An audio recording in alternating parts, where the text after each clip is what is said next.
4th of November, Rabbi Furst, Parsha Hashavua. Okay. Good morning, and glad to have everyone with us, especially Lou back from Lawrence. This is Rabbi Shlomo Furst here, Yeshiva Samanavshi here on Zoom in Yerushalayim. Erev Shabbos, Parshas Lech Lecha, Shana Tavshin Pei Gimel. Few things to discuss about Avraham Avinu and things that occurred to him, and especially how he reacted to things that occurred to him. So let's take a look at the Chumash here. Point out where we'll begin.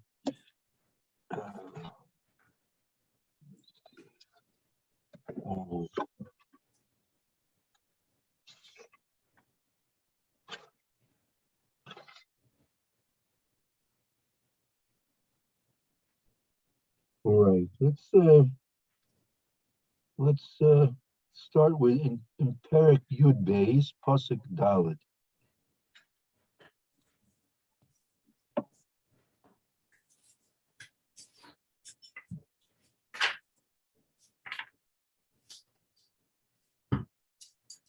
Should I read? Sure, if you'd like to. Okay.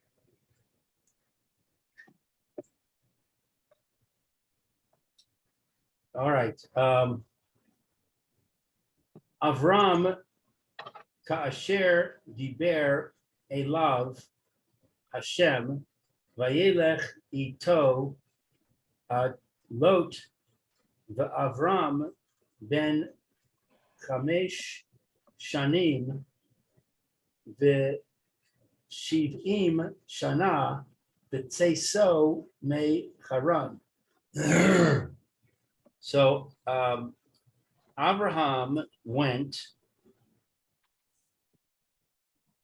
as Hashem spoke to him,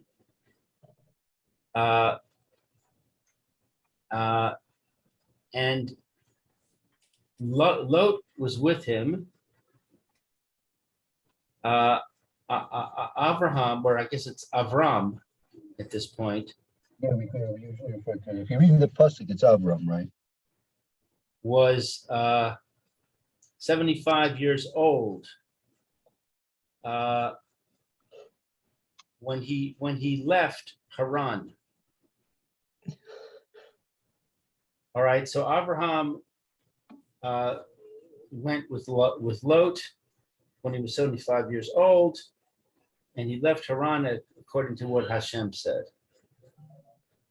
Vayikach Avram es Sarai ishto ve'es Lot ben Achiv ve'es kol rechushav asher rachashu ve'es hanefesh asher asu v'charan ve'yetz'u la'leches Artsa Canaan Vayavo'u Artsa Canaan.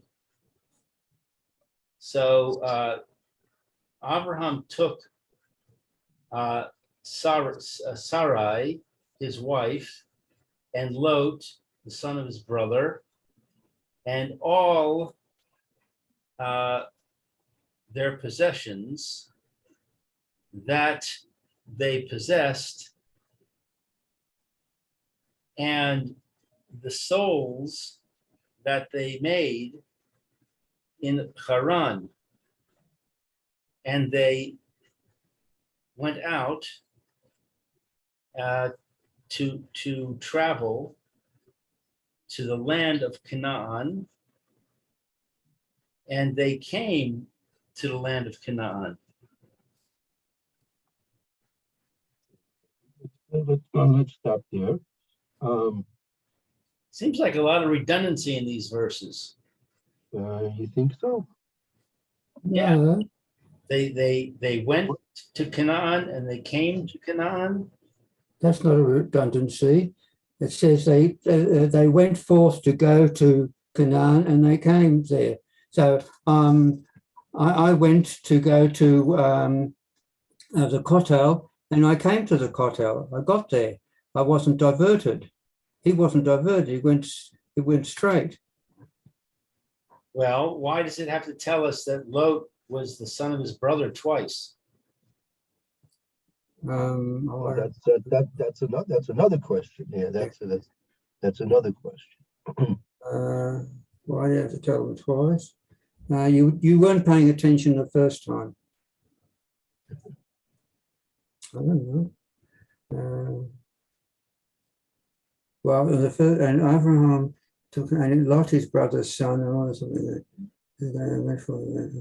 Oh, that was in the second, and then the first one. And Lot went with him. Yes. Yes. Abraham Sarai, Ishto, Ben Achi. He's only told, well, and the translation I've got here, the first time it was just said, his name was said, that he went with Abraham. That's all, not who he was or anything. And the second one, it was the second sentence we read, that's Pasuk 5, and Lot, his brother's son, and all the substances or whatever that they had gathered. Right. Then,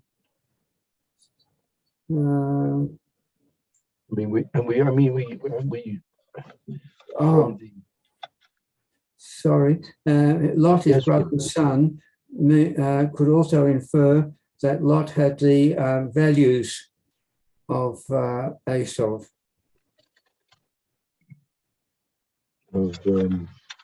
Esau was his father, is that right? Or Terah. No, Lot's father. Lot's father. Right. Right. His brothers. Esau was. I should know all these things. No. Esau was the next generation. Haran was the father of Lot.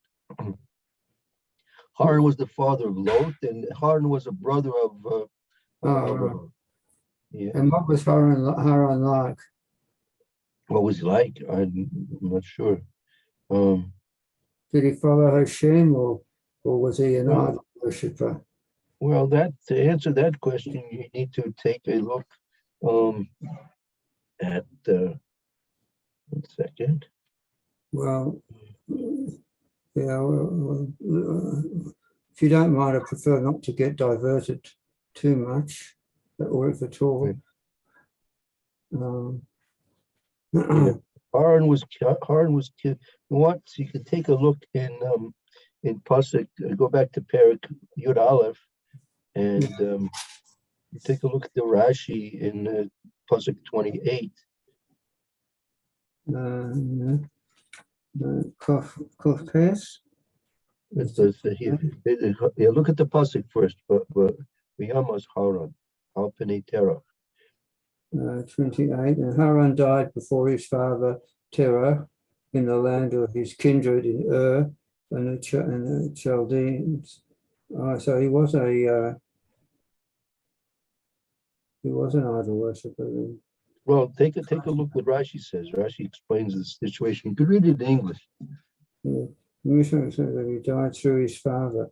But Terah accused his son Abraham before Nimrod of having smashed the idols. Haran visited and said to himself, if Abraham proves triumphant, I will be on his side. If not, if Nimrod wins, I'll be on his. When Abraham was saved, they said to Haran, whose side are you on? And he said, Abraham's side. They therefore cast him into the fiery furnace, and he was burnt to death. It is to this that the name of the place Kasdim, the fire of the Chaldees, alludes. Menachem ben Serach, however, explains that Or means a valley. Is that right? Or means a valley. Said, glorify ye the Lord in the valleys as the den of the basilisk. Every hole or deep cleft may be called an or. Mhm. And so on. All right. So that tells you a little bit about Haran. So if you say, oh, he's his father's son, you're saying that it's like his father, he got his father's values, and his mannerisms and things like that, or he's a lot like his mother. Right. So that's probably what it could mean here. Right.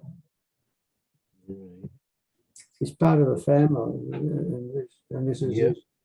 his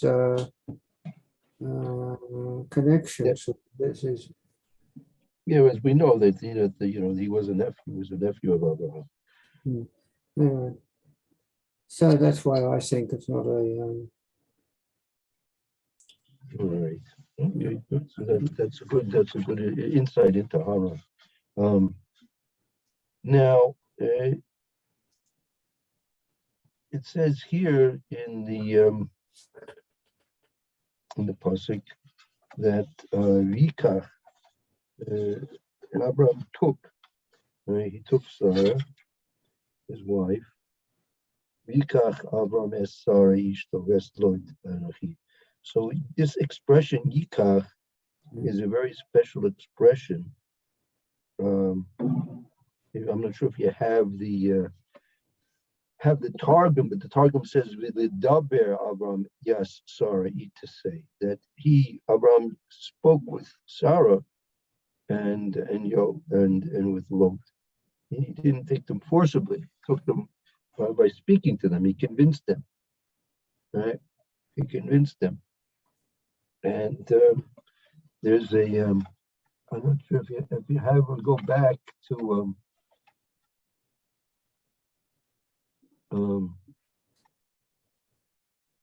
it's in Perek base going back to Parshas Bereshis. If you have your go back there, Pasuk Chav Zayin 27. 1 second, no 1 second.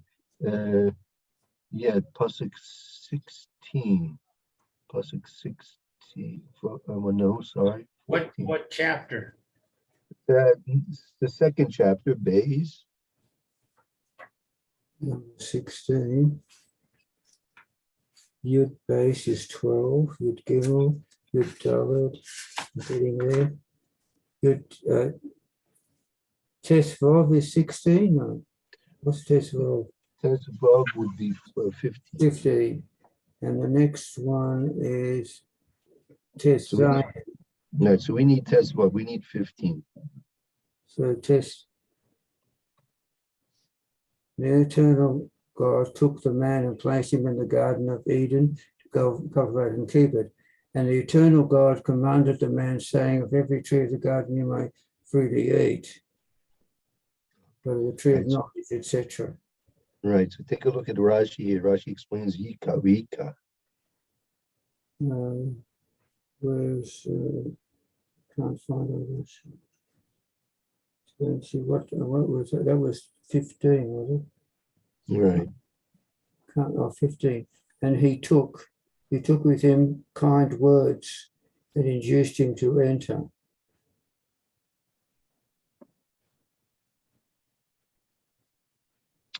Right. So you see this expression, Yikach, and this we see this comes up again in other places as well. Yikach in many cases is a reference to convincing a person.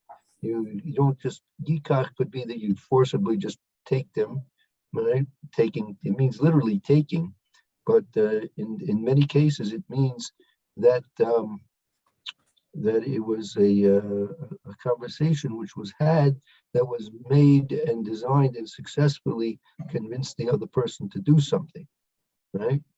Mm-hmm. As a matter of interest, what would the expression be if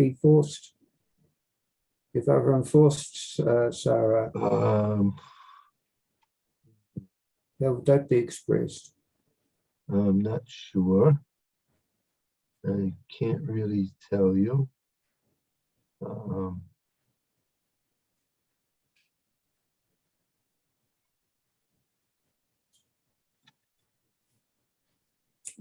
Kach. To take. Kach, no. Vayikach. Vayikach comes from kach, doesn't it? Right. So right, just kach. The same Russian expression, if you remember, Parsha's Kairach. Kairach, he convinced all the 250 Rosh Sanhedrin that they should follow him and rebel against Moshe Rabbeinu.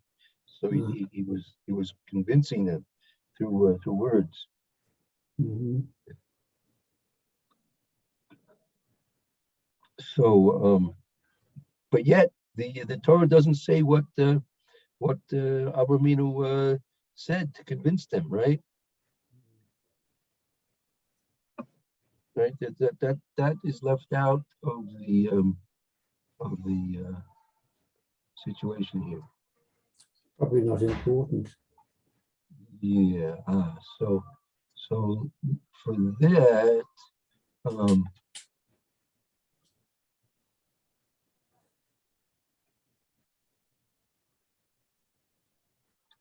interesting. If you want just contrast, go back to the previous parak, parak 11. Yeah, 11.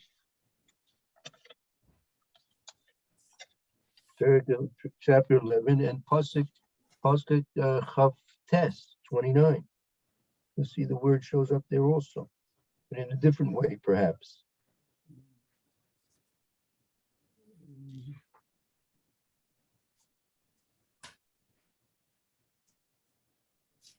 I don't see Chaf Test in Yud Bet. Yud Aleph. I'm sorry, what? Chapter 11, Yud Aleph. Oh, Yud Aleph, Chaf Test. Okay. Aleph. Test.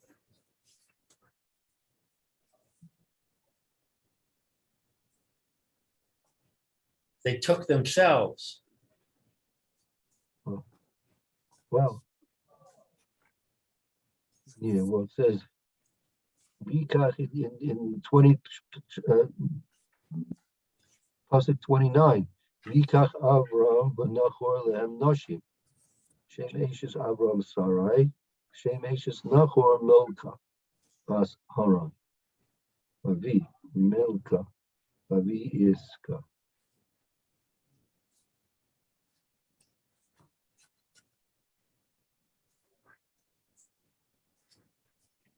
All right. Right? I don't see a Rashi on this. No, there is no Rashi. But the Targum here.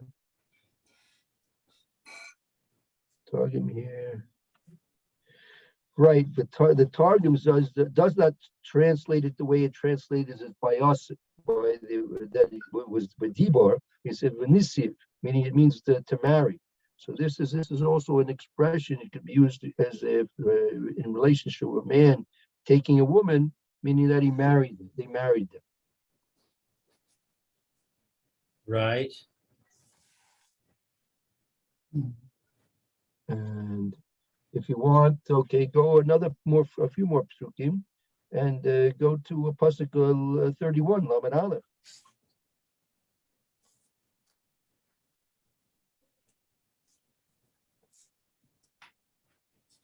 Okay, so Vayikach again. Terach took his son Abraham.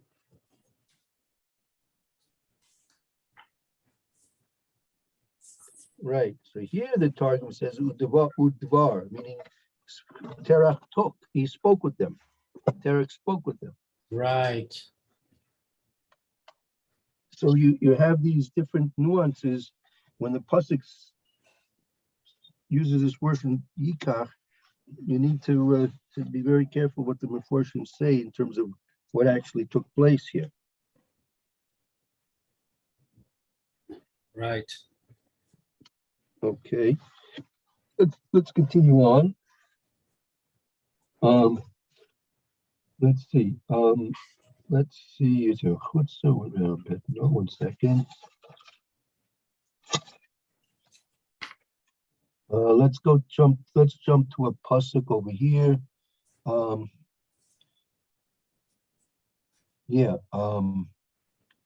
Pasuk Yud. And again, back into our chapter of Yud Beis, 12 Pasuk Yud. Okay, Vayehi Ra'av Ba'aretz Vayered Avram meets Rima Lagur Sham Ki Kaved Ha Ra'av Ba'aretz. There was a famine in the land, and Avram descended. It says Mitzrayim.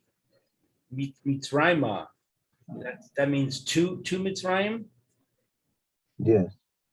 Lagur to live there. It's surprising. It says gur.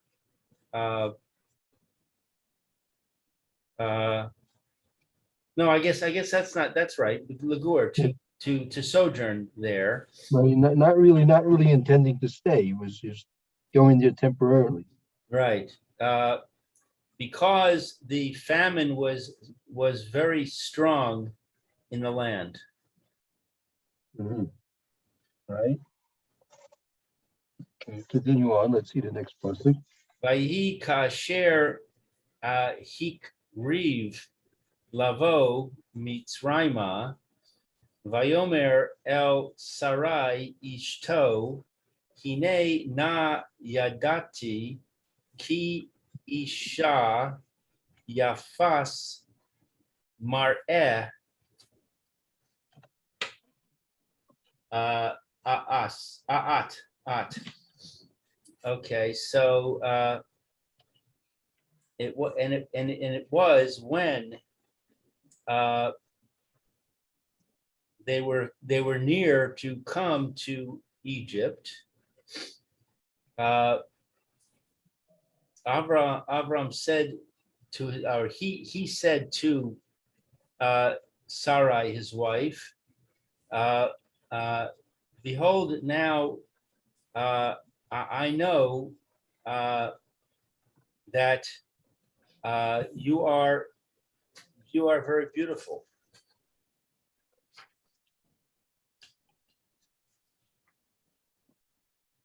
V'haya ki yir'u osach habitzrim v'amru ishto zos v'hargu osi v'osach v'yichayu.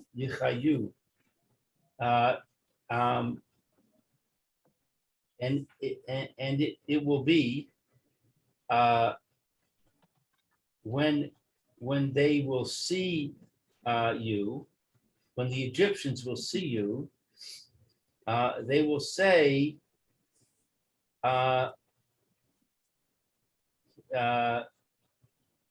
this is his wife, and they will kill me because of you, and you will live.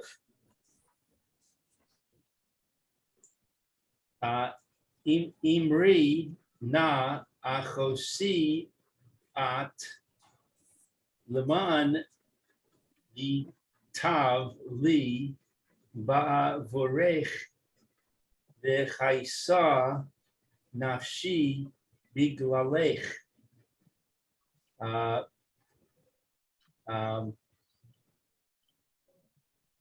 Please say, my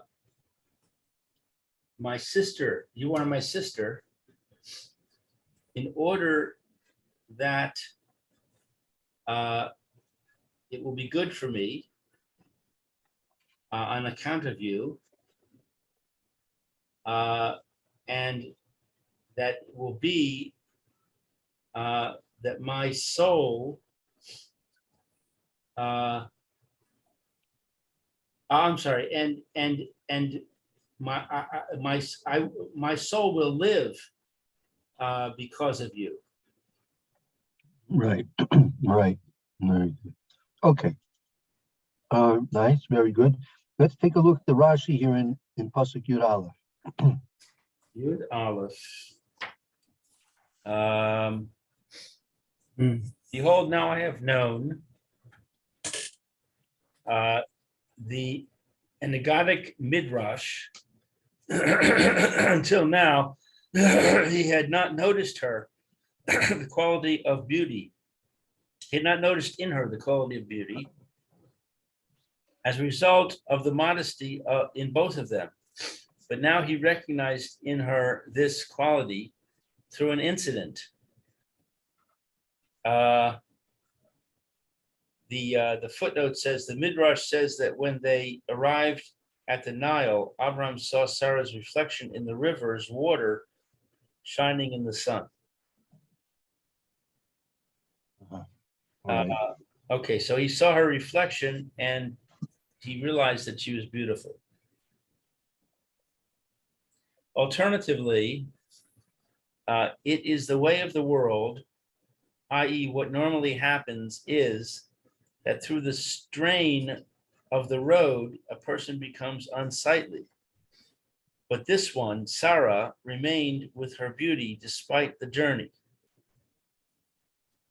And the footnote says, according to Bereshis Rabbah, according to both explanations given by Rashi up to this point, it is only now, at this point during the journey, that Abraham became aware of Sarah's beauty.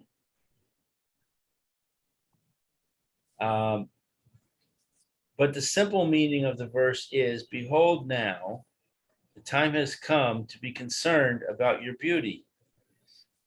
I have known for many days, i.e. for a long time, that you are of beautiful appearance. And now we are coming among swarthy and ugly people, brothers of the Cushites, and they are not used to a beautiful woman. Similar to it is na in the phrase hine na adokai suru na. Behold now, my lords, turn about, please. Right. The Lashon Noah, right? That's a phrase meaning request. That's a preface for a request. Right. That I think was by Tamar. I think I'm not sure. I think that might be Tamar. I'm not sure. So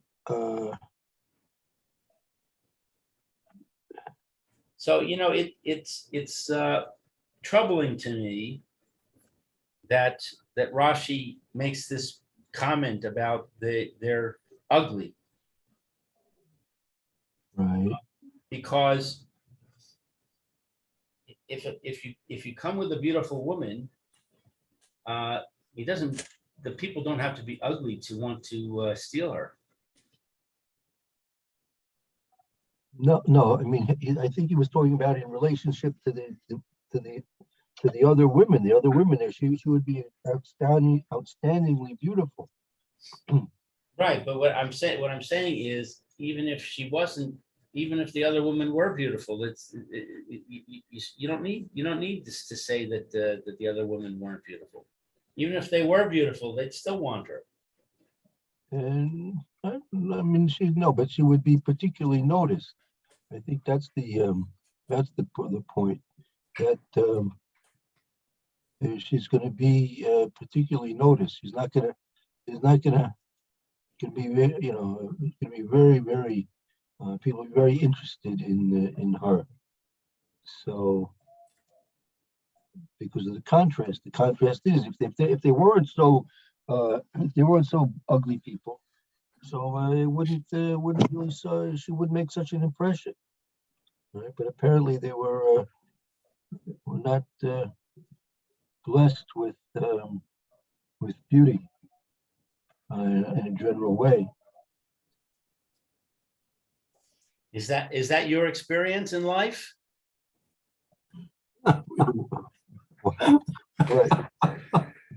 If you're in a dinner, If having a harem. you're in a banquet, and there's all these beautiful women around, and a beautiful woman walks into the room. She captures the attention. All the eyes turn to her. And everyone else is ugly by comparison. No, Not what I'm saying is a beautiful woman catches the attention regardless of whether she's more beautiful than anybody else. That's my experience. Yeah. Oh.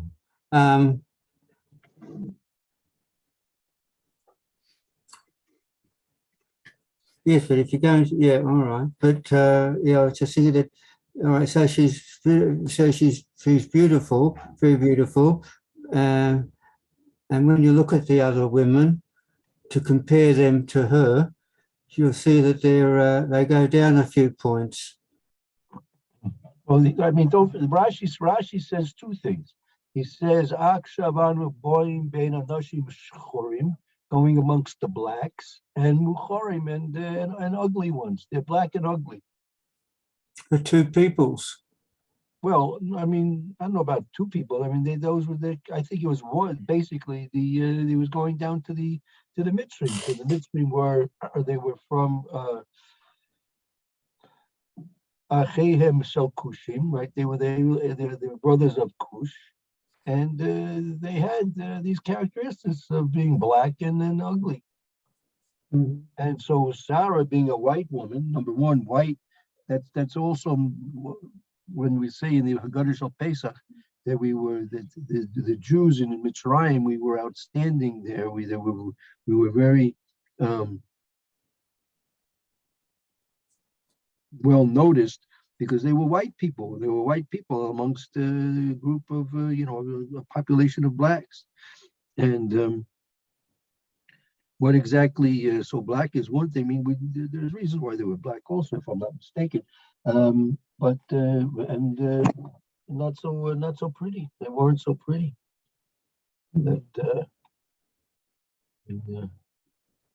So they weren't used to as you said, they're not used to a beautiful woman. But don't forget, people didn't travel so much in those days. Everyone was used to what they lived with and what was around them.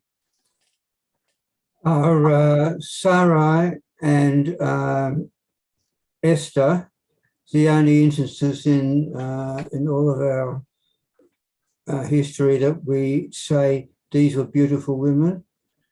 No, the Gemara gives a list of maybe, I think, 10 most beautiful women in history. Chava was, Sarah was. There's a whole list. Yeah. The Queen of Sheba was. And I don't think she was part of the list. She wasn't Jewish, so. I'm not sure they all were Jewish. They didn't have, no, not all of them were Jewish.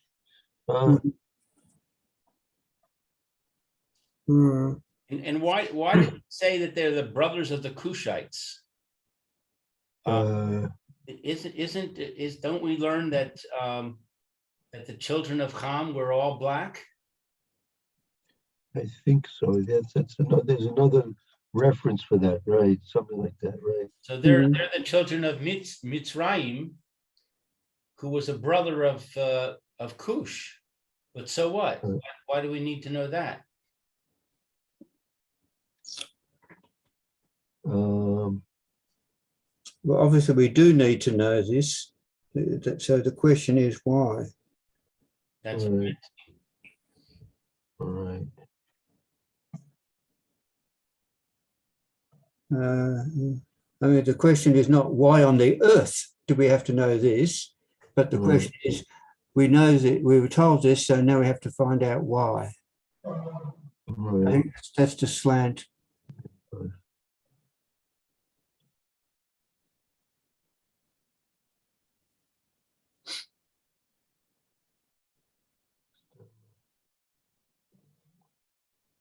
Yeah.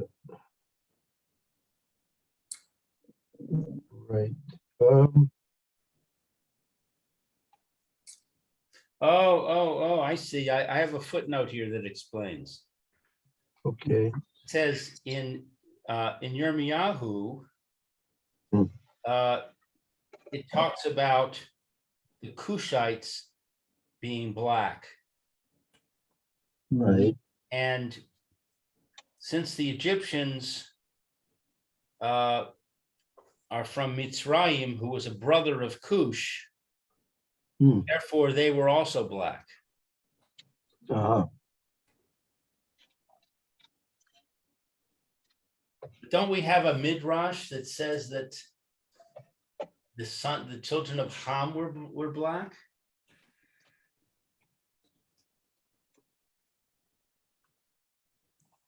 I think so.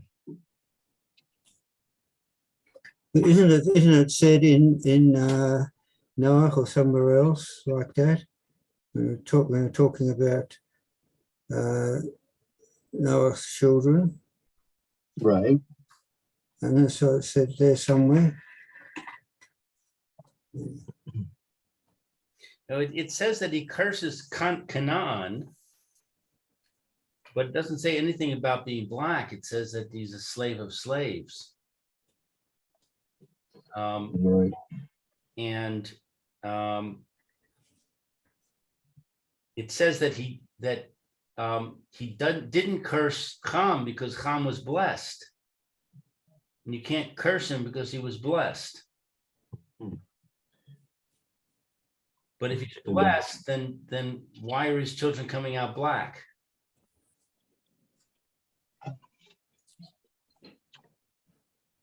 Who was his wife? Ham's wife? Right, she was good. I don't know. She was there in the table. She came out with, she was there by the mom. Mm-hmm. 1 second. Was she black? I don't know. 1 second.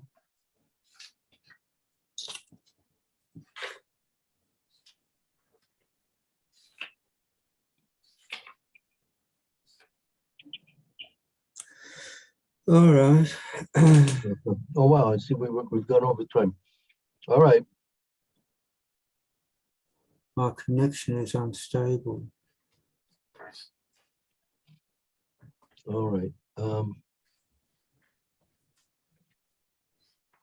Fine, yeah, the question, good questions.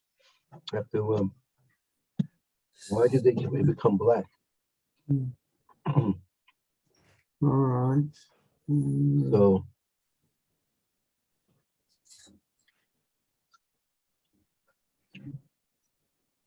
okay, I guess we'll have to stop here.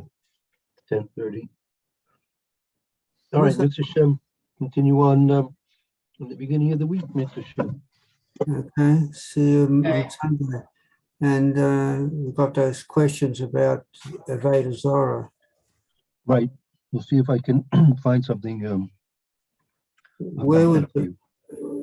the only place I can think of looking would be in the Chumash, what do you call it? Not the Chumash, in the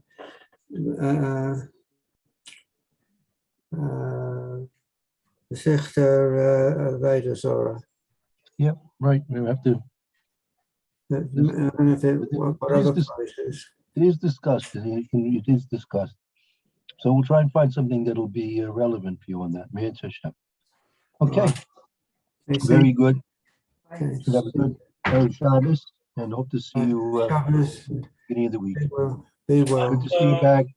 We'll Thank have you. Thank you very much. See you later. Okay, Yeah. bye. I'll see you shortly. See, Yeah, see you in a few minutes. yeah. I'm going out and coming back in.